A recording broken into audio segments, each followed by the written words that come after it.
Donc moi c'est Modé Sarchakor, je suis enseignant chercheur à l'IMT dans Europe et je vais animer cette session.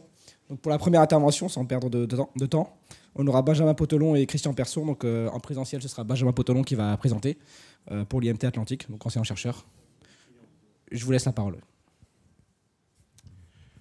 Merci. Donc bonjour à tous. Je suis donc Benjamin Potelon et je vais vous présenter l'optimisation par intelligence artificielle et fabrication additive de dispositifs radiofréquences.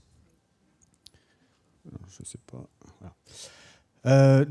J'appartiens au département micro-ondes de IMT Atlantique et puis au LabStick, qui est donc une unité de recherche qui traite l'ensemble des thématiques du capteur à la connaissance. Au sein de ce laboratoire, j'appartiens à l'équipe dispositifs hyperfréquences et mes activités de recherche, c'est principalement la conception, la modélisation, la réalisation de dispositifs radiofréquences, qu'on appelle aussi dispositifs hyperfréquences, le terme micro-ondes étant un peu moins privilégié parce que dans l'idée des gens, micro-ondes, c'est très rapidement associé au chauffage, alors que ce n'est pas du tout ce qu'on fait principalement. Donc les objectifs des dispositifs que je conçois, c'est de détecter, d'identifier, de communiquer avec des applications qui sont des applications pour la défense, les télécommunications, et puis l'aspect captation, environnement de santé également. Je suis notamment impliqué dans 2 laboratoires communs avec Thales, les entités Thales LAS et Thales DMS. Alors, qu'est-ce que c'est que les radiofréquences ? C'est un domaine particulier, un domaine fréquentiel particulier de l'électromagnétisme. Il faut savoir que les lois de l'électromagnétisme, c'est-à-dire les équations de Maxwell, elles restent valables quelles que soient les fréquences auxquelles on travaille. Par contre, le rapport entre les dimensions des circuits ou des obstacles que rencontrent ces ondes électromagnétiques et la longueur d'onde, elle varie. Lorsqu'on est à basse fréquence, la diffraction domine. On a un rapport qui est très très important entre les longueurs d'onde et les dispositifs, les longueurs d'onde des dispositifs, les dimensions des dispositifs. À l'inverse, à très haute fréquence, les circuits sont très grands devant les longueurs d'onde. Donc là, on a des phénomènes qui sont proches des rayons optiques. Et puis, nous, on s'intéresse au domaine précisément où les longueurs d'onde des dispositifs les longueurs d'onde associées aux fréquences de nos dispositifs sont proches des dimensions des circuits ou des obstacles qu'ils vont rencontrer.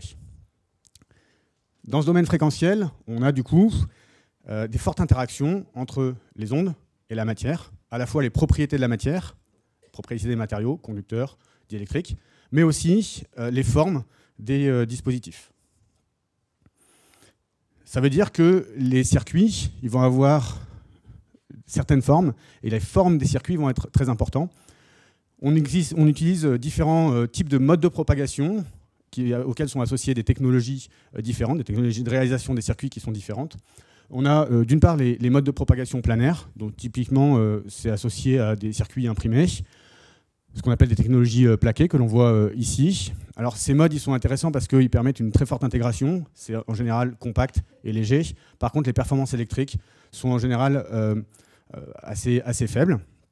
A contrario, on a des modes qu'on appelle des modes volumiques, donc qui sont représentés ici par ces espèces de guides d'ondes, qui sont en fait des tuyaux dans lesquels on va faire passer les ondes électromagnétiques. Ces dispositifs présentent de très bonnes performances électriques, avec des puissances admissibles qui sont élevées, donc ce qui est assez intéressant.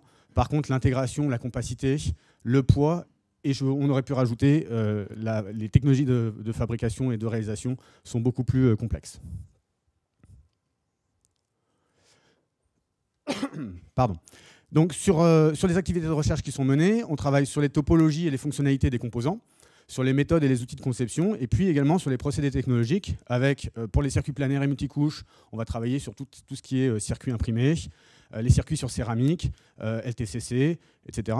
Et puis sur les modes volumiques, eh bien, on utilise déjà l'impression 3D, métal, pour avoir des pièces comme celle-ci, qui sont entièrement métalliques, ou alors des technologies de type impression 3D plastique, métallisée, avec des procédés de galvanoplastie, pour obtenir des pièces qui sont comme celles que vous avez à droite. Alors on a différents types de pièces, soit des pièces qui sont entièrement métallisées, soit des pièces qui sont partiellement métallisées, auquel cas on va utiliser le plastique comme un support de propagation diélectrique, et donc on va utiliser ces propriétés-là. De façon générale, nos besoins, c'est d'avoir une bonne conductivité électrique. On cherche à avoir accès à des formes qui sont relativement complexes avec une précision dimensionnelle, puisque comme on a une interaction entre l'onde et la matière et les dimensions sont importantes, on va chercher à avoir des bons états de surface notamment, et donc des très faibles rugosités sur des pièces qui sont complexes, ce qui est un vrai challenge du point de vue de l'impression 3D.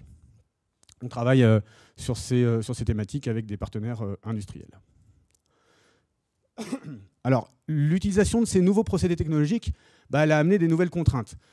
Et notamment la connaissance, la maîtrise et la prédiction de l'impact des procédés. Et puis l'utilisation de procédés d'impression 3D par la versatilité de l'impression 3D nous a amené à réfléchir au flot de conception. Alors le flot de conception, il est justement présenté ici. On part de spécifications électriques avec un gabarit qui nous est proposé par l'utilisateur. On va choisir un procédé et une topologie. On a des outils, des modèles mathématiques, des outils de synthèse, des modèles mathématiques qui vont nous faire un prédimensionnement physique, c'est-à-dire qu'on va obtenir des dimensions physiques théoriques avec une réponse électrique associée. Donc on peut utiliser différents outils, MATLAB, Python, voire même Excel. Une fois qu'on a ce prédimensionnement physique, on va aller sur des simulateurs qu'on appelle des simulateurs électromagnétiques, dans lesquels on va dessiner nos structures. Et puis on va avoir une résolution, un maillage et une résolution de proche en proche des équations de Maxwell. Donc les outils principaux, c'est HFSS de la suite ANSYS et puis CST, qui vont nous donner des réponses électriques comme celle-ci. Et puis ensuite, une fois qu'on a fait une petite optimisation sur ces réponses électromagnétiques que l'on prédite, on passe à la réalisation de mesures des réponses électriques qui nous intéressent. Donc sur ce flot de conception classique, finalement, l'optimisation, elle a lieu ici, sur l'optimisation des paramètres dimensionnels au sein du simulateur électromagnétique. Et puis, quand on passe à la réalisation, on subit les dispersions des procédés. Au mieux, on peut avoir un retour, mais c'est un retour qui est purement manuel, qui n'est pas du tout, enfin manuel ou expertise, mais qui n'est pas du tout automatisé. L'objectif de nos travaux, c'est de pouvoir introduire des boucles de contre-réaction, des boucles retour qui soient automatisées, c'est-à-dire qui nous permettent d'avoir une optimisation automatique des procédés et des réponses électriques pour éviter d'avoir à faire manuellement et de quelque part de décloisonner entre les différentes parties. Donc notre problématique, ça a été à partir d'une topologie donnée, c'est-à-dire qu'on a choisi la forme que l'on voulait avoir, par contre on n'a pas choisi les dimensions. Pour une topologie donnée, à partir d'une réponse électrique, c'est-à-dire on sait ce qu'on veut obtenir en termes de réponse électrique, avoir les dimensions physiques, puisque c'est ce qu'on veut avoir sur la boucle retour. On veut partir d'une réponse électrique, on va obtenir par exemple les dimensions physiques qui correspondent. C'est un problème qui est d'ordre élevé et qui est non linéaire. Donc il y a plusieurs solutions, mais la solution qu'on a choisie, c'est d'utiliser des algorithmes d'apprentissage. L'algorithme d'apprentissage, il va falloir qu'il s'entraîne, il va falloir qu'il apprenne. Pour apprendre, il lui faut une base de données pour pouvoir créer un modèle. Alors, plusieurs questions se sont posées. Quelle base de données? Comment est-ce qu'on configure l'algorithme? Alors, on a choisi un algorithme de type réseau de neurones. Quel type d'apprentissage? Et puis, le modèle qui sera créé, comment est-ce qu'on juge qu'il est pertinent ou pas? Donc, pour revenir sur la base de données, il faut que la base de données elle soit fiable, elle soit représentative, à la fois en qualité, en volume et répartition des données, sur l'intégralité des gammes de valeurs que l'on va chercher à investiguer. Dans notre cas, on souhaiterait avoir une base de données qui soit constituée d'un ensemble de mesures, donc de dispositifs qui ont été réalisés. Simplement, c'est long, c'est fastidieux, puisque ça voudrait dire à chaque fois réaliser des circuits, et des circuits qui ne sont pas nécessairement optimaux d'un point de vue réponse électrique. Donc, on s'est dit, on ne va pas faire comme ça, on va plutôt essayer d'avoir une base de données simulée qui représente ce qui se passe d'un point de vue électromagnétique, qui sera ensuite projetée sur la mesure. Donc, on va utiliser des outils logiciels pour générer une base de données. Donc, le flot de conception de notre base de données, c'est celui-ci. On a des paramètres dimensionnels que l'on choisit. C'est donc Python, on a des plages de variation qu'on rentre dans Python. Python vient configurer notre logiciel. Notre logiciel de simulation électromagnétique, en l'occurrence HFSS, vient simuler et nous sort des paramétresses, c'est-à-dire des réponses électriques qui sont ajoutées à une base de données, et puis on reboucle sur l'intégralité des plages de valeurs en entrée. On obtient donc, alors on l'a fait pour un exemple relativement simple, qui est un filtre d'ordre 2, qui est assez représentatif de ce qui peut se passer, par exemple, sur une application spatiale, en bande X, c'est-à-dire autour de 10 GHz. Donc la structure, elle est dessinée ici. On rentre d'un côté, par exemple, ici à gauche, on sort de l'autre côté à droite. L'onde électromagnétique va se propager dans cette structure, et puis elle va rencontrer des obstacles, qui sont ces espèces de barreaux verticaux. Et on a 3 paramètres. On a le diamètre, donc la structure est symétrique, pardon, autour d'un axe de symétrie centrale. On a 3 paramètres, le diamètre du premier poste, le diamètre du deuxième poste, et puis la distance entre ces deux postes.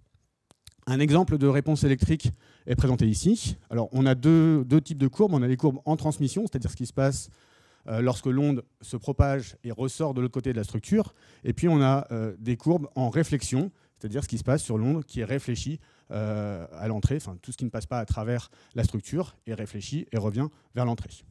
Donc on a 3 paramètres dimensionnels, de diamètre et de longueur. Pour chaque simulation, on a ce type de réponse, donc une seule courbe. Hein. La rouge est associée à la vert clair, etc., etc.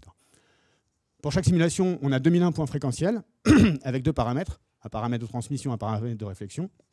Et puis, on a fait tourner notre algorithme Python avec 10 valeurs différentes pour chaque dimension. Donc les valeurs ont été distribuées linéairement sur les intervalles. Et donc, on a une base de données qui est constituée de 1000 points. Chaque point de la base de données étant constitué d'un jeu de valeurs de diamètre et de longueur et d'un jeu de 2001 points fréquentiels. Il faut bien imaginer que ça représente déjà plusieurs jours à plusieurs semaines de simulation. C'est des simulations qui sont plusieurs jours à plusieurs semaines sur des machines de type HPC en parallèle. Donc on a obtenu finalement une base de données sur laquelle on va pouvoir entraîner notre algorithme d'apprentissage, qui est donc constitué d'un réseau de neurones. Alors peut-être pour expliciter un petit peu ce que c'est qu'un réseau de neurones et comment ça fonctionne. Donc c'est un système qui est biomimétique, qui cherche à représenter ce qui se passe entre les neurones, par exemple les neurones humains. Donc on a un réseau de neurones qui est organisé en différentes couches. Une couche d'entrée, une couche de sortie, et puis des couches cachées. La couche d'entrée, elle contient autant de neurones qu'il y a de paramètres d'entrée, à savoir 2001, alors 4002 ou 8004 selon si on prend amplitude et phase pour chaque paramètre. Mais en gros, voilà, on a ici nos paramètres d'entrée, donc nos réponses électriques. La sortie, elle est constituée des paramètres dimensionnels que l'on cherche à obtenir. Et puis on a des couches cachées, ici, dont il va falloir déterminer le nombre de couches cachées et, pour chaque couche cachée, le nombre de neurones. Qu'est-ce que c'est qu'un neurone?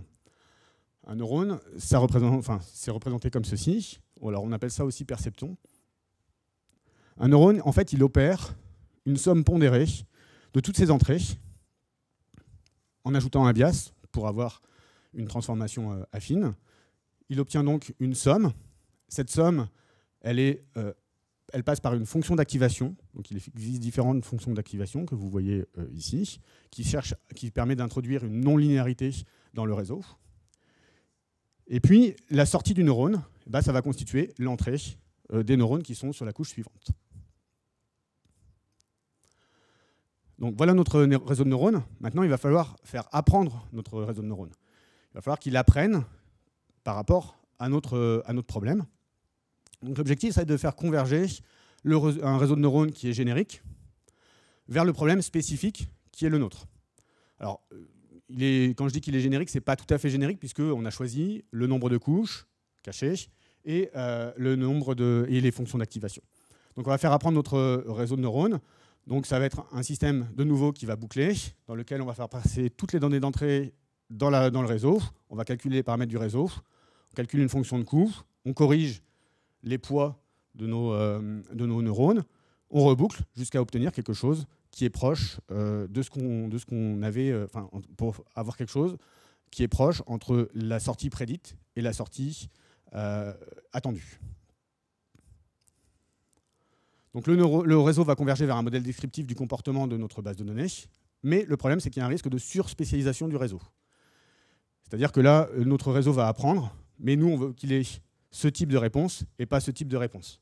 Donc il ne faut pas qu'il se surspécialise, il ne faut pas qu'il fasse ce qu'on appelle du surapprentissage. Donc on va diviser en fait la base de données entre une base d'entraînement et une base de test.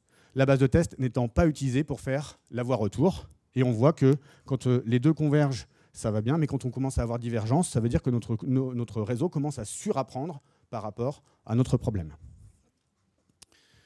Donc, on est en cours d'utilisation de ces systèmes. Ça marche plutôt bien pour l'instant. Maintenant, il faut qu'on affine encore.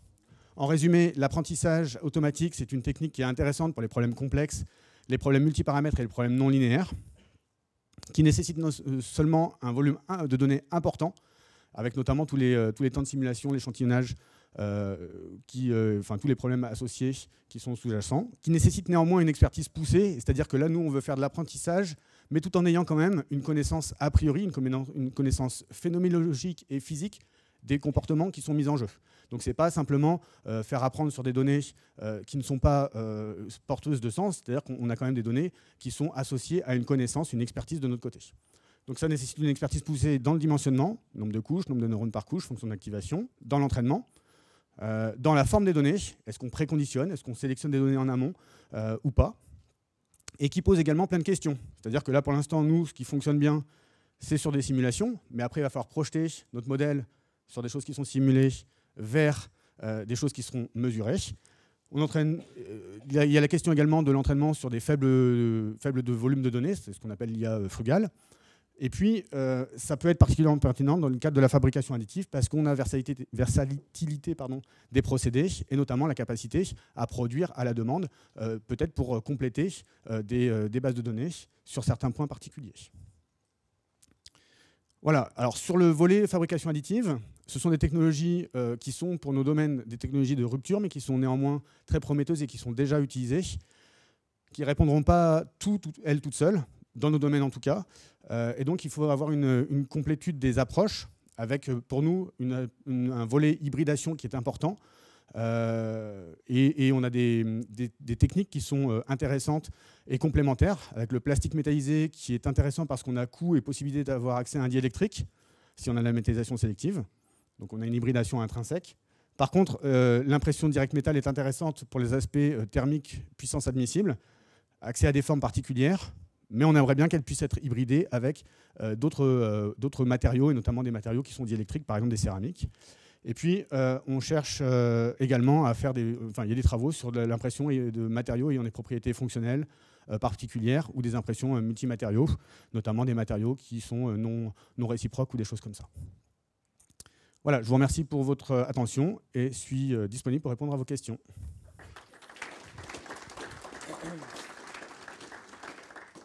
Merci. On a 2 minutes pour des questions. On va commencer toujours par nos évaluateurs. Oui.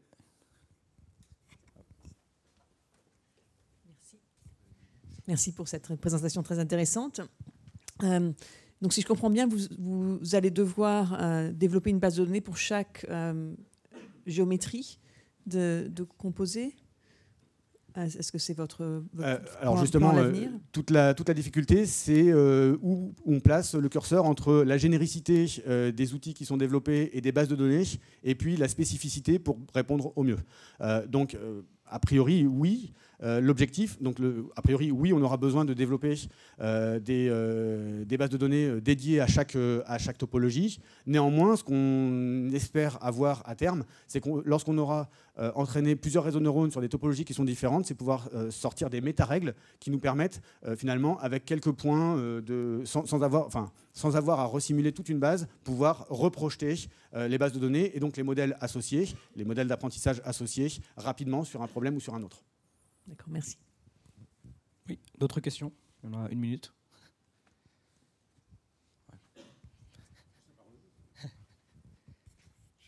Juste, moi, je me demande toujours sur des choses comme ça, quel est l'apport réel du réseau de neurones? Si on prend, parce que vous avez fait un maillage 10 x 10 x 10, donc vous avez 1000 points, donc quelque chose comme 729 petits cubes pour lesquels vous avez les valeurs dans chacun des coins du cube. Si on fait tout simplement une sorte de régression linéaire dans chaque cube, est-ce qu'on obtient un résultat équivalent ou est-ce que c'est vraiment moins bien? Est-ce que vous avez des éléments là-dessus? Alors, la difficulté, c'est que nos logiciels nous permettent, à partir des dimensions, d'obtenir des réponses en paramètres S. Nous, ce qu'on veut, c'est un modèle qui nous permette, des paramètres S, de revenir aux dimensions. Or, on ne sait pas a priori si de la base de départ, quand on répartit nos points sur la base de départ, ils sont répartis de façon linéaire. On ne sait pas, sur la base d'arrivée, c'est-à-dire dans les paramètres, dans les réponses mesurées, est-ce qu'on est réparti de façon homogène ou pas sur la base d'arrivée. Et c'est là la difficulté. Alors après, on est sur quelque chose qui est fortement non linéaire, d'une part. Et puis là, on est sur un cas à 3 paramètres en entrée. L'idée, c'est de pouvoir aller sur des choses qui sont beaucoup plus importantes en termes de nombre de paramètres et sur lesquelles les régressions linéaires, elles seront compliquées à avoir, et notamment parce qu'on est non linéaire avec des interactions fortes entre les différents paramètres. Donc, on utilise des fonctions, enfin des techniques de régression linéaire sur d'autres problèmes, mais sur ces problèmes-là, ils ne sont pas forcément très adaptés. Merci. Je vais devoir mettre fin à la séance de questions pour ne pas prendre trop de retard. Ouais. Donc, le prochain orateur, ce sera Marcos Antonio Batistella, ancien chercheur à l'IMT Minales. Donc, pour la présentation, il y a aussi Vlad Chebotaru, mais donc, il ne sera pas présent, de l'entreprise 3D Hard Modeling. Donc, je te laisse la parole, Marcos.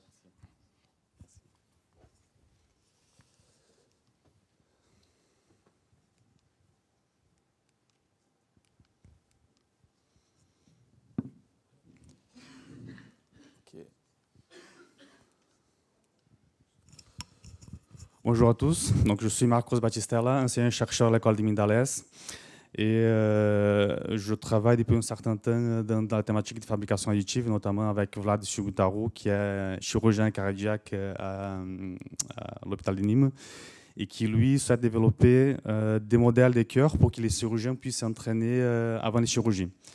Donc, on va voir un petit peu dans cette présentation quelles sont les différentes problématiques liées à l'utilisation de ce type de pièces et quelle est la stratégie qu'on a utilisée notamment pour pouvoir réaliser des simulateurs cardiaques par fabrication additive. Puisque, comme on va le voir, il y a un certain nombre de problématiques, notamment la problématique la plus importante, c'est qu'on a toujours des épaisseurs des couches qui sont très minces, de l'ordre de 0,3, 0,5 mm. Ce qui pose un certain nombre de problèmes pour l'impression 3D, enfin pour certaines technologies d'impression 3D.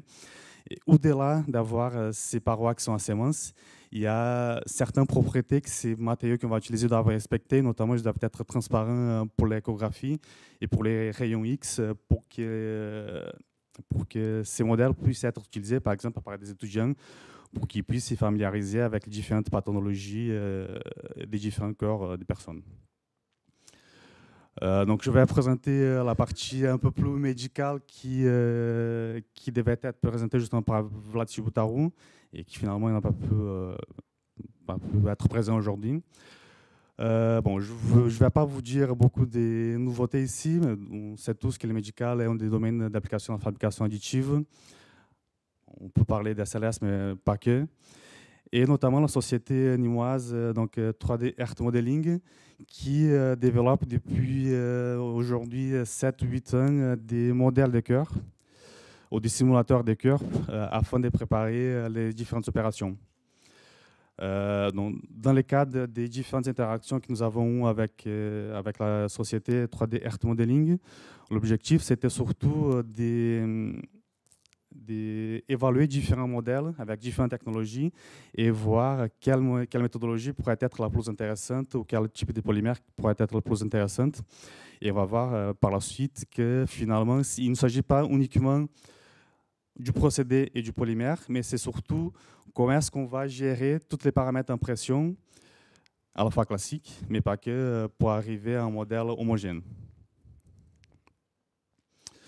Bon, j'ai déjà parlé un petit peu, donc il a besoin de réaliser des modèles qui vont simuler en quelque sorte les propriétés mécaniques du tissu du cœur humain, mais qui seront aussi transparents aux ultrasons et aux rayons X.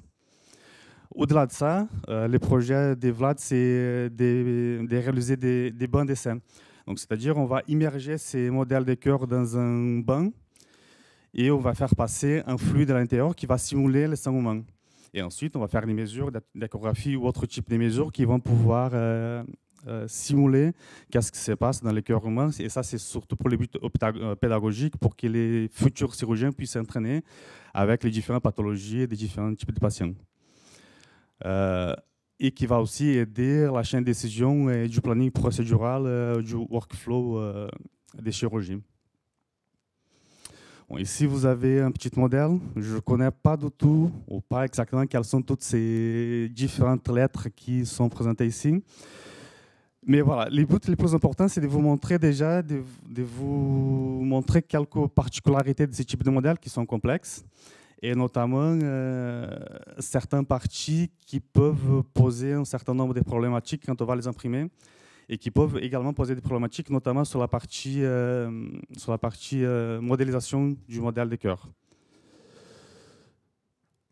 Sachant que on a déjà développé ces partenariats depuis un certain temps et qu'il y a déjà eu des modèles qui ont été utilisés de manière pour préparer quelques chirurgies, et notamment pour les traitements percutanés d'une pathologie complexe, sachant que justement ici, les traitements percutanés, il s'agit de ne pas avoir une chirurgie, ce qu'ils appellent une chirurgie ouverte, mais surtout de faire passer un stent par une veine qui va aller jusqu'au cœur pour la procédure souhaitée. Et donc vous voyez ici, dans cette petite image, vous avez ici ce qu'on appelle les stents. Et c'est, dans un premier temps, c'est justement ici où on va s'y intéresser, puisque pour chaque patient, on va avoir, les chirurgiens ont besoin de déterminer quel est le stent qui est le plus adapté pour un patient donné, avec une taille donnée. Et ce qui Vlad nous avait dit, c'est justement qu'il est fait d'avoir des simulateurs de cœur qui vont simuler de manière précise quelle est la souplesse du tissu du cœur, permet de gagner énormément de temps lors de la chirurgie, parce que les chirurgiens n'auront pas besoin d'aller chercher directement sur les patients dans une chirurgie ouverte quelle est le stent qui convient le mieux. Donc ils peuvent anticiper un certain nombre de problèmes qu'ils peuvent rencontrer lors des interventions. Donc, encore une fois ici, on a différents types de modèles avec différents types de parties du cœur. L'important ici, c'est de montrer que finalement, on va s'intéresser à plusieurs parties, et chaque partie du cœur a certaines des particularités. Parfois, on va se retrouver avec des parties qui ont une dimension qui est assez petite, avec des épaisseurs des parois qui sont assez minces. Et parfois, on va se retrouver avec des calcifications ou autre chose, comme ici, par exemple, sur lesquelles il va falloir pouvoir imprimer de manière afin de simuler le mieux ces problématiques qui sont rencontrées. Donc, lui, il avait justement cette problématique. Comment est-ce qu'on pourrait simuler de manière la plus proche possible qu'elle a le cœur, qu'elle a toute la partie du corps. Donc, il a essayé plusieurs méthodologies d'impression 3D. Notamment en stéréolithographie, donc la partie polyjet, et sur la partie SLS, et sur laquelle il a finalement été convenu que la partie qui est procédé, en tout cas qui lui permettait d'avoir des simulateurs les plus proches du tissu de cœur, c'était justement le SLS. Donc, il y a un cahier des charges pour lequel je vous avais déjà parlé d'un certain nombre de ces propriétés qui vont influencer la manière dont on va s'y prendre pour la partie impression 3D. Notamment, il s'agit des modèles qui sont fins et souples. Donc, avec un short qui est entre 50 et 80.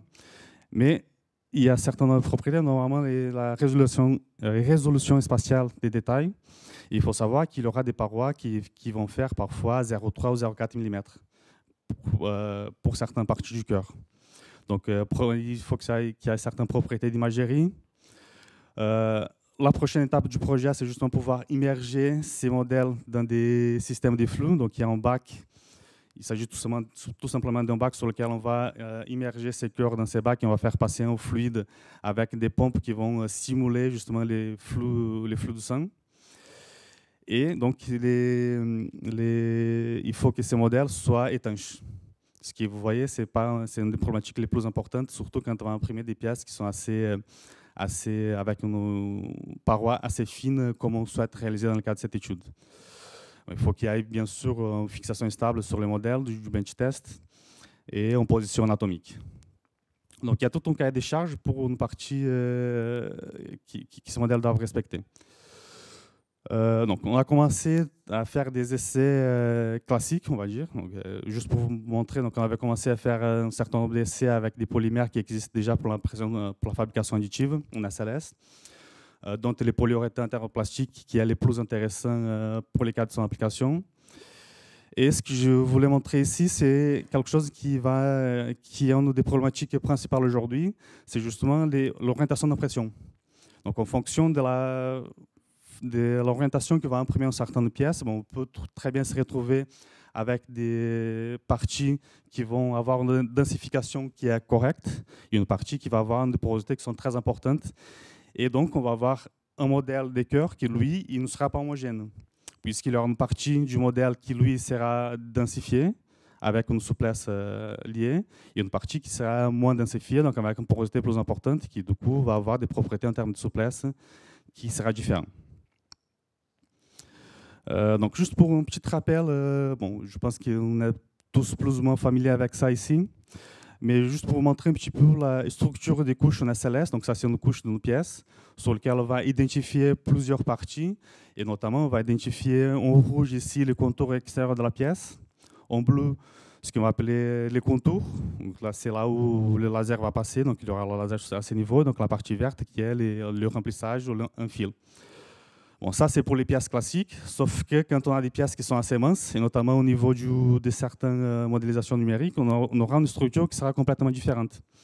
Donc ici, il faut imaginer qu'on a une couche qui fait environ, on a une épaisseur des parois qui fait environ 0,7 mm, sur lequel on va se retrouver la plupart du temps uniquement avec notre contour antérieur.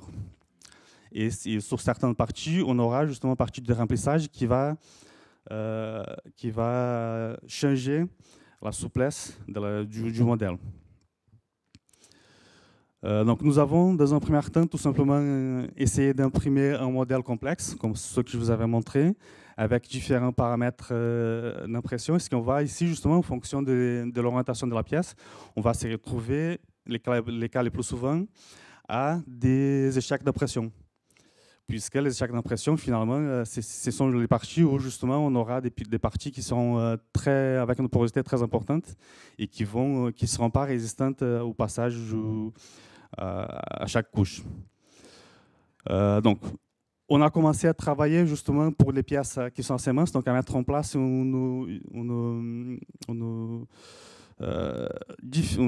différentes parties des lasers du laser. Donc ça, ce sont des parties qui sont assez classiques et qu'on retrouve de manière usuelle sur les imprimantes 3D et pour lesquelles on a déjà fait évoluer et pour lesquelles donc, on peut très bien essayer d'utiliser par exemple un double contour ou demander au laser de faire un passage tout simplement à l'intérieur de ce contour afin d'avoir une densification plus importante de la pièce. Ça va régler en partie les problèmes des résistances mécaniques, tout simplement lors de l'impression 3D, mais ce qui va avoir aussi d'autres problématiques sur la partie de la pièce, puisque du coup, il y aura des parties de la pièce sur lesquelles on aura un fil.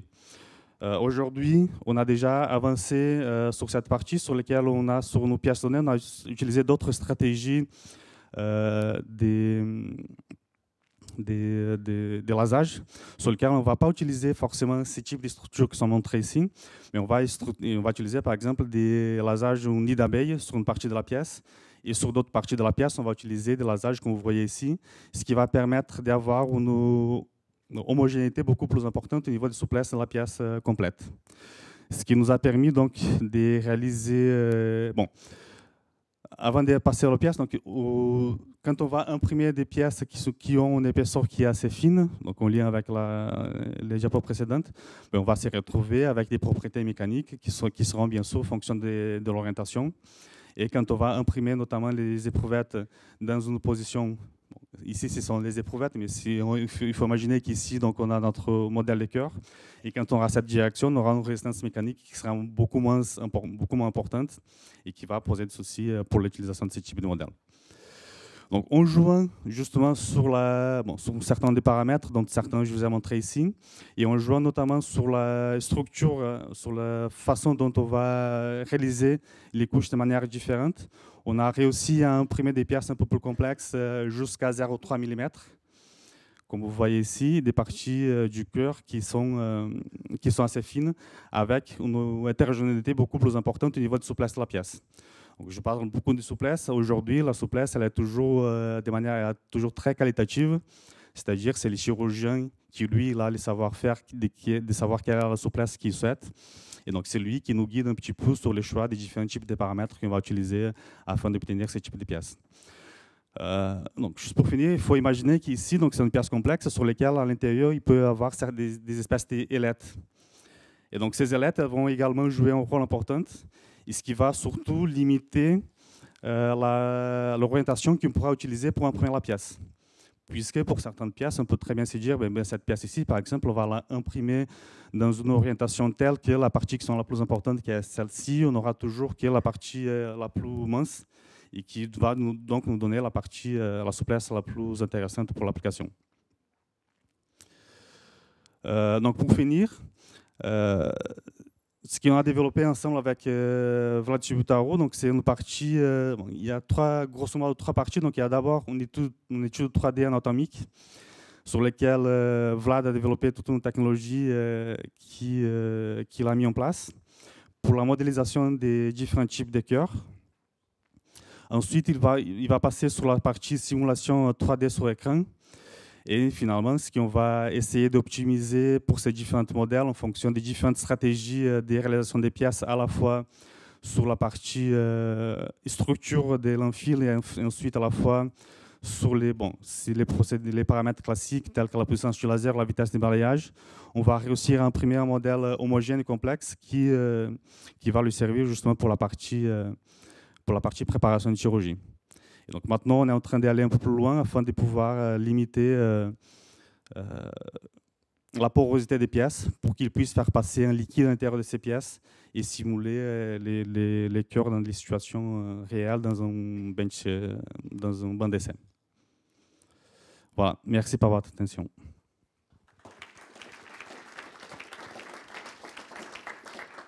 Merci Marcos. On a 3 minutes pour des questions. Oui. Ah oui, pardon.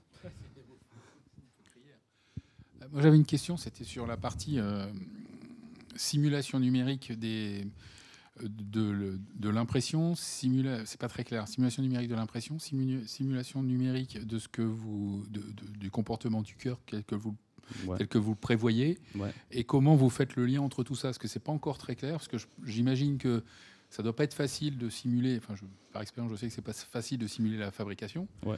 Ce qu'on va obtenir en termes de caractéristiques mécaniques, c'est loin d'être facile. Et donc, à la fin, aujourd'hui, pour l'instant, c'est un jeu d'essai-erreur que vous faites pour obtenir les... D'accord. Et donc, il n'y a pas encore la boucle de rétroaction qui est intégrée sur... Non, pas encore. Donc, ça, c'est l'étape suivante, c'est de pouvoir, à partir d'un certain nombre d'essais qu'on va faire, pouvoir simuler, faire une rétro-simulation de ce qu'on peut obtenir en impression 3D. Et même pas sur des éprouvettes simples? Vous n'avez pas fait l'exercice sur des éprouvettes simples? Tout à fait. Alors, on a fait l'exercice sur des éprouvettes simples. La grande question, c'est que ce qui va se passer, c'est qu'on a des épaisseurs et des parois qui sont différentes pour un modèle donné. Donc, même pour des éprouvettes simples, on s'était aperçu que la plupart du temps, on est loin du comportement qu'on va obtenir sur la pièce finale. Et notamment, puisqu'on va avoir, sur une pièce complexe, on va avoir toutes les orientations d'impression qui vont avoir chacune des différentes propriétés. OK, merci. Oui, on attend encore pour une question. Oui.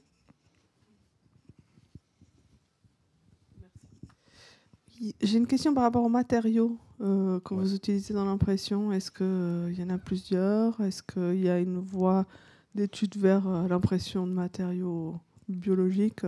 Comment ça se passe? Alors, on a d'abord choisi justement des matériaux qui existent de manière commerciale, parce que l'obtention des poudres, notamment des poudres élastomères, nécessite un broyage par cryobroyage avec des rendements qui sont très faibles.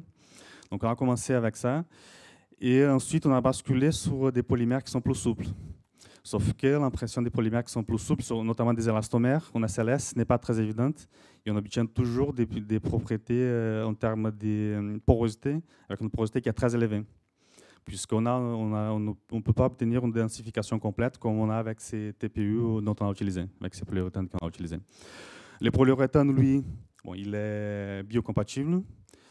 Et pour l'instant, on n'est pas encore à le stade où on va aller chercher des biopolymères ou polymères issus des ressources naturelles pour substituer les polyuréthanes. En fait, ma question, c'était plus par rapport à la comparaison avec les vraies propriétés. Si après, vous allez immerger aussi dans un bac fluide et tout, par rapport à des vraies propriétés des tissus. Alors, pour avoir les vraies propriétés du tissu, ce qu'on fait, c'est qu'on va jouer pour l'instant sur l'épaisseur et sur la stratégie de lasage, afin de pouvoir simuler. Donc, comme j'avais dit, pour l'instant, ce qu'on appelle les vraies propriétés, elle est toujours, pour l'instant, basée sur les feelings du chirurgien. Et donc, la prochaine étape, ce qu'on avait commencé à travailler dans ces travaux, c'est de comment, à partir des données des caractérisations mécaniques, par exemple, on peut arriver à simuler quelles sont les propriétés du cœur, ou arriver au plus proche sur les propriétés mécaniques du cœur. Merci. Merci encore, donc je vais devoir couper. On va passer à la troisième présentation, donc, qui sera donnée par Fabrice Schmitt et Yannick Lebaoult, qui sont tous les deux anciens chercheurs de l'IMT Minalbi, qui sont là en présentiel. Oui, je vous laisse la parole. Donc, il faut Merci. Bon, donc voilà, on m'a présenté, c'est bien. Par contre, il faudrait qu'il y ait la présentation aussi, ça serait pas mal. Ça arrive ? Ça arrive. Bon, attends. Donc effectivement, on n'est que 2 sur 3. Hein. La troisième collègue, Christelle Combeau, de ParisTech, elle n'a pas pu venir. Hein. J'espère qu'elle pourra assister à la présentation à distance. Donc nous, on va citer le mot le jumeau numérique, je pense. Hein, mais nous, on va préparer un petit peu pour le jumeau des choses, et notamment la compréhension du comportement et surtout du comportement thermique et aussi mécanique. Prends peut-être le... Ouais, sinon... Alors on va essayer de faire un binôme, on verra comment ça se passera. Il interviendra quand il jugera. Alors, juste pour rappeler que ce travail, en fait, une grande partie avait déjà été présentée, puisqu'on avait une journée, nous, sur la recyclabilité des polymères qui a eu lieu à Mines ParisTech au mois de décembre. Donc, c'était pas si ancien que ça. Et qui s'intéressait justement au recyclage du PET. Alors, vous allez voir le PET, que tout le monde le connaît, parce qu'effectivement, nous, on est des pollueurs, on est des bouteilles plastiques. Donc, c'est des objets du quotidien. Quand on en parle avec les élèves de lycée ou de collège ou de primaire, ils nous aiment de moins en moins. Donc, du coup, on a essayé de se verdir un peu quand même. On a essayé d'améliorer les choses. Déjà, depuis des années, le travail sur la masse, sur le poids du plastique, pour essayer d'en mettre le moins possible. Et là, plus récemment, donc c'est un projet qui date de 2 ans, on a commencé à regarder effectivement de pouvoir souffler des bouteilles de plastique, de PET 100% recyclées. Alors, quand on a commencé tous les deux, il y avait peut-être 5-10% qui étaient réintroduits de PET. Maintenant, on en est à 100%. Donc, on sent bien qu'après, derrière la problématique, ça va être la fluctuation des propriétés. D'où l'idée de faire un projet où il y aura effectivement un aspect comportement. Donc, c'est ce qu'on trouve à gauche, qui va plutôt être traité par nos collègues de Mines ParisTech. Donc c'est la thèse de Lauriane Vuera qui, je pense, termine l'année prochaine. Un aspect, on verra, plus jumeau numérique, mais qui lui arrive plutôt en bout de ligne. Alors il devait commencer l'année dernière, enfin je veux dire il y a 2 ans, sauf que ils n'ont pas trouvé de candidat. Il ne commence qu'en septembre 2022, donc ils ont peu avancé effectivement sur cette partie. Et comme je vous ai dit, il y avait un aspect thermique aussi. Donc nous, à Minalbi, à l'ICA, l'Institut Clément Ader, on s'est pas mal concentré sur la partie modélisation du chauffage de la préforme avant qu'on puisse la former. Bon, il y a nos collègues aussi, bien sûr, d'Alès qui ont travaillé sur la processabilité, sur la microstructure. Donc ça faisait partie d'un carnet de mine qui s'est terminé fin d'année dernière. Et donc, je rappelle un peu, peut-être pas tout le monde est familier sur le process, mais voilà, vous avez un procédé où il y a des granulés, des compounds de PET vierge, polyéthylène terephthalate vierge. Et une fois qu'on aura injecté ces granulés, donc c'est la première phase, injection, on va devoir faire une préforme, donc il y a une sorte d'un tube qui préfigure la bouteille finale. Ce tube va être chauffé, donc là il y a du chauffage infrarouge, là nous on intervient pas mal puisqu'on a beaucoup travaillé sur l'interaction rayonnement-matière depuis quelques décennies. Et derrière il y aura l'étape de formage. Bon, sauf que ça c'est déjà fait bien entendu. La société, on a vu Sidel, là c'est un peu le leader européen de soufflage de bouteilles, ça se fait très bien, sauf que maintenant on va avoir du PET recyclé avec des sources différentes. Le recyclage qui sera fait peut-être en Afrique ne sera pas le même qu'en Europe, qu'en Asie. Et on va le voir sur deux cas particuliers.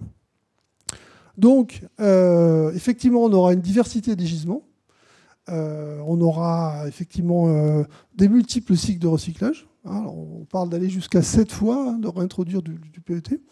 On aura un taux de recyclage. On sent bien que dans ces nouveaux granulés, il y aura souvent des impuretés, il n'y aura pas que du PET. Et donc, quand il va falloir le processer, il y aura des choses imprévisibles. Et là, on sent bien qu'un jumeau numérique, il permettra peut-être de prendre en compte ça. Et nous, on va regarder bien sûr l'impact sur le procédé de mise en forme de tout ce qui est propriété thermique, optique et propriété thermomécanique. Alors si j'ai pas assez de temps, on passera à la partie mécanique et on va au moins faire déjà la partie thermique. Donc ça veut dire que ça va être compliqué d'avoir un jeu de paramètres process pour un industriel pour être sûr de faire sa bouteille. Parce qu'avant, il savait la provenance de son PET vierge, de sa matière, il connaissait les propriétés, etc. Tout était précis. Donc il pouvait régler sa machine et ne pas la changer. Ça ne sera plus le cas maintenant si on introduit dans une boucle industrielle du PET recyclé, puisque la source ne sera jamais forcément la même. Donc le cycle de vie, alors paradoxalement, la bouteille plastique, même si on a la mauvaise presse, en tous les cas en Europe, elle est quand même très recyclée. Je crois qu'on va jusqu'à 70-80%, et depuis assez longtemps quand même. Bien sûr, on ne faisait pas des bouteilles avant, on faisait des sous-produits, on faisait des polaires, voilà, on en fait toujours d'ailleurs. Mais globalement, vous avez du granulé qui va vous donner donc la fameuse préforme, qui va vous donner une bouteille.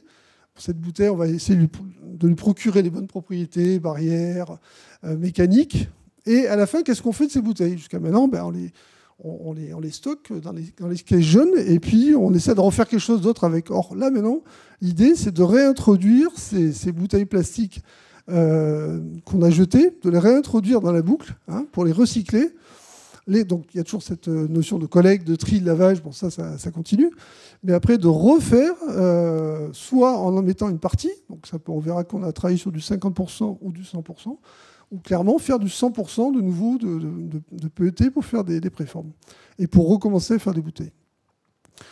Donc là, ça n'a pas d'intérêt particulier. Donc voilà les matériaux qu'on a. Alors, c'est ce qu'on nous a donné. Moi, j'ai essayé de demander plus d'infos. On m'a juste dit que c'était du PET RAMEPET. Voilà, c'est tout ce que j'ai eu comme info. Et par contre, on avait du recyclé qui venait d'Europe. Donc c'est pour ça qu'on va l'appeler R1.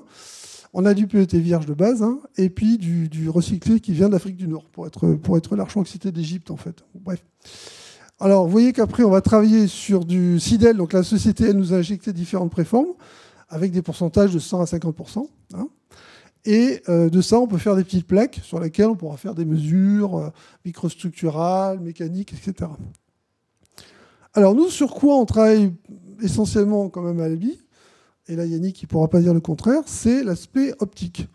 Puisque dans la première étape de réchauffage, il faut utiliser des lampes infrarouges pour chauffer la préforme, pour la former. Voilà. Donc c'est là où nous, on intervient beaucoup, puisque la première chose qu'on fait dans tous les procédés, souvent, c'est que le plastique, on les chauffe mal, il faut aller faire de la mesure spectrométrique et déterminer les paramètres optiques, par exemple la transmittivité, donc c'est le premier, la réflectivité, des choses dont on a un petit peu entendu parler avant. Ensuite, nous, on suppose, enfin, on le valide après qu'on a une absorption, parce que alors le PET est semi-transparent, je ne l'ai peut-être pas dit, à l'infrarouge, et donc du coup, on a une absorption du rayonnement, c'est ça qui permet de chauffer plus vite. Et du coup, il nous faut déterminer, via une loi qu'on appelle la loi de Beer-Lambert, qui est un exponentiel décroissant, c'est une équation pas trop compliquée, celle-là, il faut déterminer le coefficient d'absorption, le fameux K lambda. Donc, quand on a fait ces mesures sur du vierge et du recyclé européen ou égyptien, comme on dit, enfin, qui vient d'ailleurs, voilà, on a eu tout de suite des bons feelings, parce qu'en fait, on s'aperçoit rapidement que finalement, le coefficient d'absorption est plus élevé pour les recyclés, notamment celui européen, un peu plus que l'autre. Donc ça veut dire que pour nous, ça va dans le bon sens. Ça veut dire qu'on va mieux chauffer, plus facilement chauffer. Je vous rappelle qu'on va aussi économiser de l'énergie, donc ça va plutôt dans le bon sens. Peut-être ce qu'on peut rappeler, c'est le spectre de la source infrarouge qu'on utilise. C'est une lampe halogène. Donc c'est une lampe qui fonctionne autour de 2500 K à peu près. Et ça veut dire que le spectre, le maximum d'émission de la lampe, il est autour de 1 micron. Si vous prenez la loi de Planck, vous regardez l'équivalent. Donc ça tombe bien dans la fenêtre de transparence du matériau. Il est plus ou moins transparent, c'est pour ça qu'on dit qu'il est semi-transparent. Mais c'est quand même ça qui va permettre de fabriquer un terme source, puisque vous allez effectivement faire entrer la chaleur, enfin le rayonnement à l'intérieur du matériau. Et c'est ça qui va permettre au matériau de chauffer relativement vite, parce que la conductivité d'un PET, c'est 0,25 watts par mètre par Kelvin. Ça veut dire que ça ne chauffe pas bien par conduction. Donc il faut le chauffer par rayonnement. Ça veut dire qu'il y a toujours en fait un match entre les propriétés radiatives, les propriétés optiques du polymère et le positionnement du spectre de la source. Derrière, il y a vraiment une notion aussi d'optimisation sur laquelle on a travaillé. On n'en parlera pas là-dessus, mais en tout cas, on a travaillé sur ces aspects-là aussi. Bon, là, on ne parle pas d'incidence après sur la formabilité. On est juste sur la partie chauffage. Sur la partie chauffage, on a un bon feeling puisqu'on voit que l'absorption se fait mieux et on va essayer de le confirmer, hein, et sur un pilote notamment. Donc, ce qu'on a fait avant de faire, bien entendu, la partie expérimentale, c'est que pour nourrir le futur jumeau numérique, il faut quand même quelques modèles, un minimum, comportemental, simulation numérique, thermique, thermomécanique. Donc nous, on a beaucoup travaillé sur la thermosource que disait Yannick. Je ne vais pas m'apesantir sur la forme de cette thermosource, mais j'ai quand même réussi à mettre l'équation de la chaleur, hein, que vous avez vu sur les posters, elle apparaît pas mal. Ce terme-là, c'est là où nous, on a une valeur ajoutée, hein, vous voyez, tout petit, où on a développé carrément dans MATLAB un logiciel, une routine, pour être capable de le calculer, hein. Et lui, il prend en compte le rayonnement, l'absorption du rayonnement. Donc il est super important. Alors on voit que dans le modèle, on a été obligé, nous, parce que notre pilote il est un peu compliqué, c'est un pilote de laboratoire, hein, on a été obligé de mettre le support, hein, alors qu'industriellement il est caché en général, bien sûr, et on a maillé la préforme. Et surtout, ce qu'on s'est amusé à faire, parce qu'on se dit qu'à chaque fois qu'on fait quelque chose de nouveau, on rajoute un petit truc de plus dans le modèle, on a fait un peu de CFD, on a fait un peu d'écoulement d'air autour de la préforme, puisque dans un four de rayonnement, il y a aussi de la ventilation. Alors là, on peut discuter du frein, l'accélérateur, hein, on en a beaucoup par Exidel et les entreprises. Mais bref, ça nous permettait d'être capable de calculer des coefficients d'échange, et non pas de mettre des corrélations ou des valeurs un peu au pif. Là, on fait une vraie simulation. Bon, parce qu'effectivement, un four, c'est ça, quoi. C'est plusieurs modules de chauffage. Dans certaines parties, on va avoir... quand on est à l'intérieur du four, on a de la convection forcée, puisqu'il ventile aussi, pour pas brûler la surface, pas chauffer trop la surface. C'est un peu paradoxal. Mais entre deux modules de four, il y a de la convection naturelle. Donc on a été obligé de prendre en compte, par un couplage rayonnement CFD, ce qui n'était pas si simple, les aspects convection forcée, où on voit les profils de vitesse suivant qu'on soit dans cette direction ou dans la direction transverse. On avait mis une vitesse à peu près 2 mètres secondes en entrée. Et des profils plus des panaches convectifs, là, qui sont plus liés à la convection naturelle, hein, qui existe toujours. Donc ça, c'était déjà une petite puce, un petit gageur. Ça nous a permis d'ailleurs de faire 2 publis sur ce thème-là, on était contents. Et là, je vais peut-être laisser Yannick en parler, parce que c'est son côté, ça. Alors, la validation en fait, de ce type de code, hein, elle se fait principalement, puisqu'on est dans de la recherche de données, hein, dans un jumeau numérique, c'est d'aller chercher le maximum de données qui vont nous permettre de recaler la modélisation effectivement du système. Alors, une des données importantes, c'est le champ thermique sur la préforme. Le champ thermique sur la préforme, il faut savoir que quand on fait des manips aussi proches possible du process, c'est un environnement complexe. Vous avez un four radiatif avec 6 lampes qui font 1 kW ou 2 kW. Les lampes sont à 2600K, vous avez des réflecteurs à l'intérieur, et donc on va être amené à avoir des réflexions. Vous avez un environnement qui est complexe.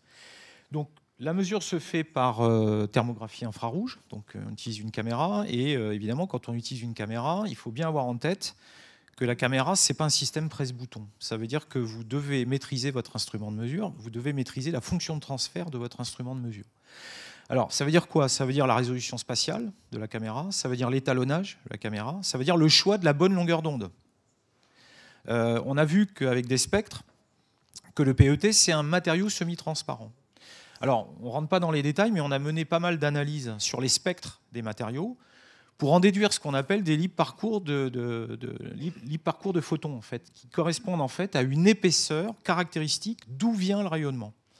Si par exemple vous vous placez dans la région où le polymère est transparent, c'est-à-dire plutôt dans le visible ou le proche infrarouge, les libres parcours moyens de photons ils font 10-15 mm, c'est-à-dire 2 à 3 fois plus que l'épaisseur caractéristique de la préforme. Autrement dit, si vous prenez un capteur qui fonctionne à 1 micron, vous allez avoir en fait quelque chose qui mesure le rayonnement à travers la préforme. Vous ne savez pas ce que vous mesurez en fait. S'il y a un gradient dans la préforme, vous n'avez pas accès à une température de surface.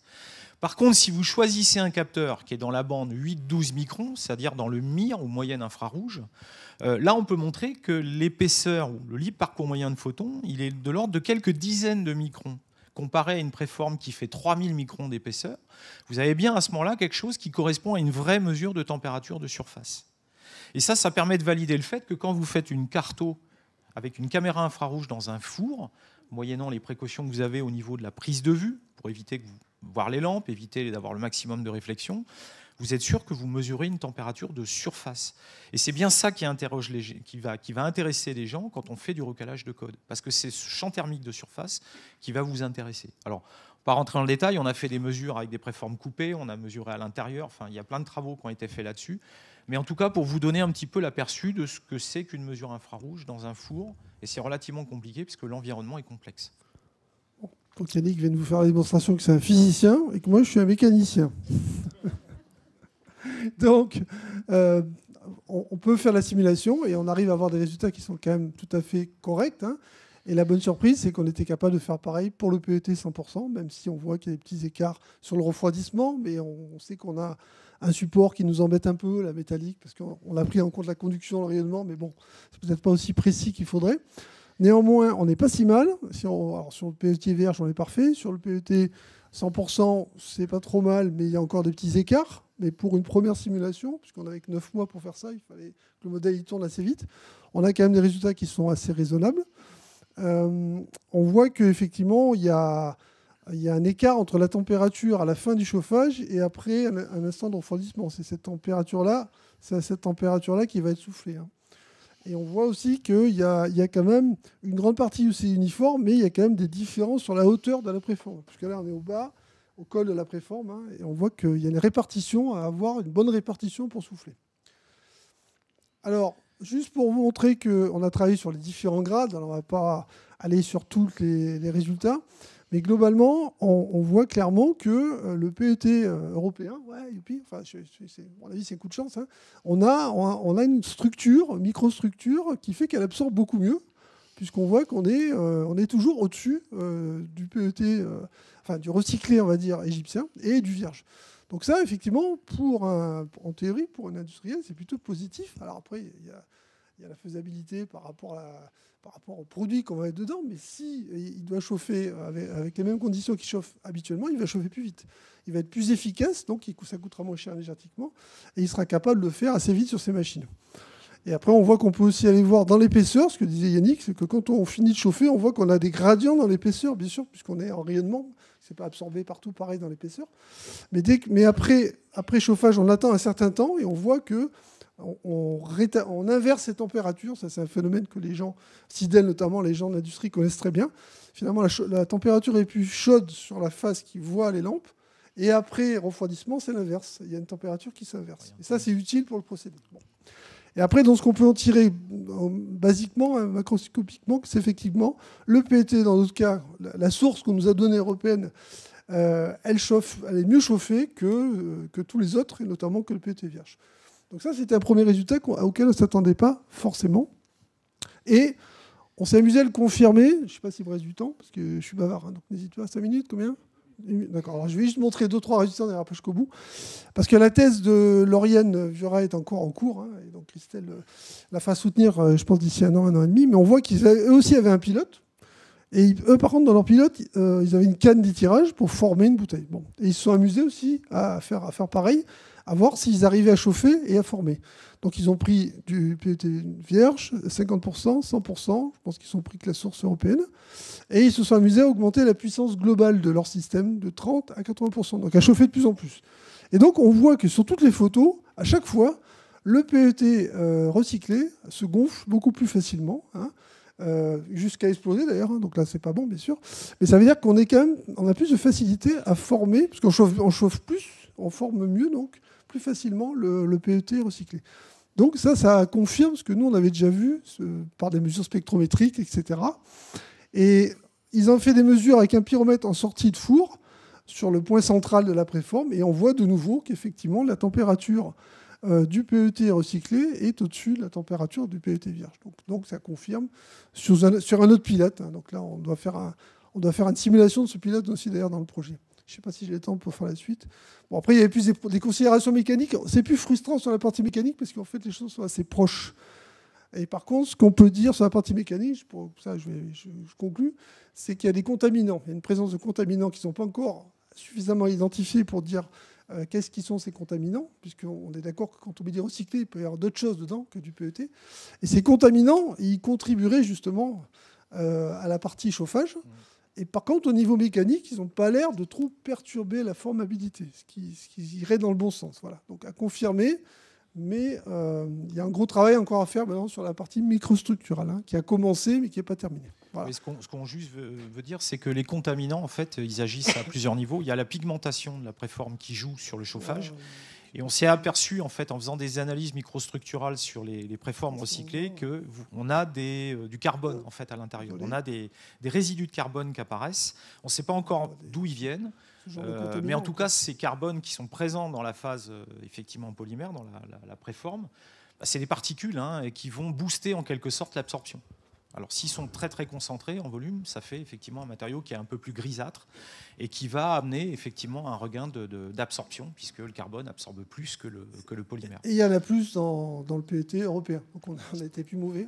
Il y a plus de contaminants. Et c'est ça qui serait la source, entre autres, à mon avis, de meilleur chauffage. Voilà. Donc vous voyez, ce genre de choses-là, après, il va falloir que le jumeau numérique soit capable d'améliorer son modèle pour intégrer ces variabilités que sur un modèle direct, on sait faire, mais dès qu'on change un peu les paramètres, il faudra être capable aussi de le prendre en compte. Et l'industriel, lui, après, il veut que ce jumeau lui serve à régler sa machine. Qu'il ne soit pas obligé à chaque fois de recommencer à zéro le réglage. Donc là, il y a un gros travail quand même encore sur la phase industrielle. L'assimilation de données. Ouais. J'arrête là parce qu'on peut en parler des heures. Merci à tous les deux. Merci.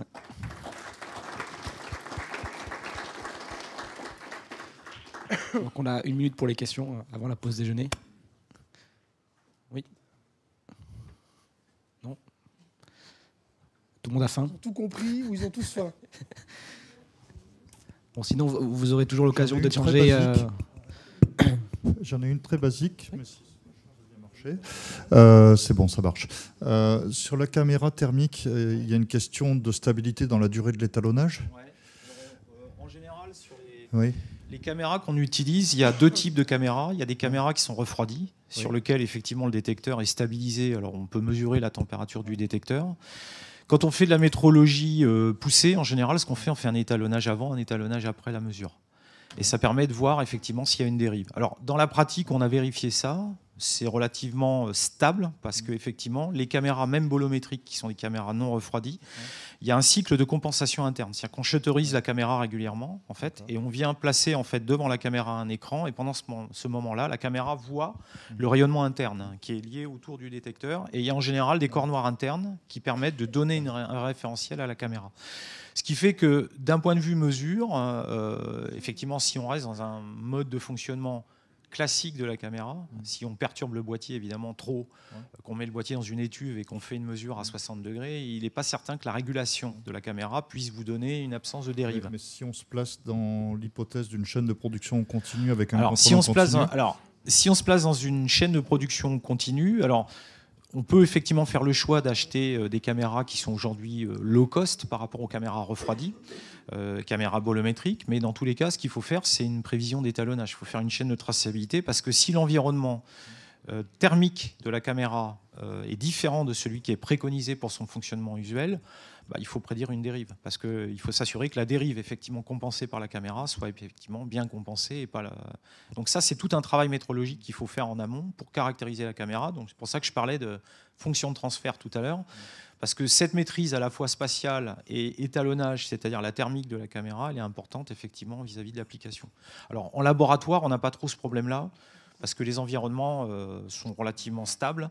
Et nous, on a vérifié quand même que les étalonnages de caméra, ça c'est quelque chose qu'on fait parce qu'on a quand même un certain nombre de corps noirs. Et on a passé pas mal de temps à lancer des étalonnages. On fait autre chose à côté, parce qu'un étalonnage, ça dure une journée à peu près. Donc si on veut faire un étalonnage précis, donc on fait autre chose à côté. Mais on a beaucoup d'historique d'étalonnage de caméra, ce qui nous permet aussi de détecter un défaut sur une caméra. Moi, c'est comme ça que j'ai détecté un jour que mon refroidisseur Stirling, il était en train de partir en... Voilà. Parce que la caméra, effectivement, les niveaux que donnait la caméra sur un corps noir commençaient à dériver de plus en plus. Et là, c'est un signe que le refroidisseur est en train de rendre l'âme, quoi.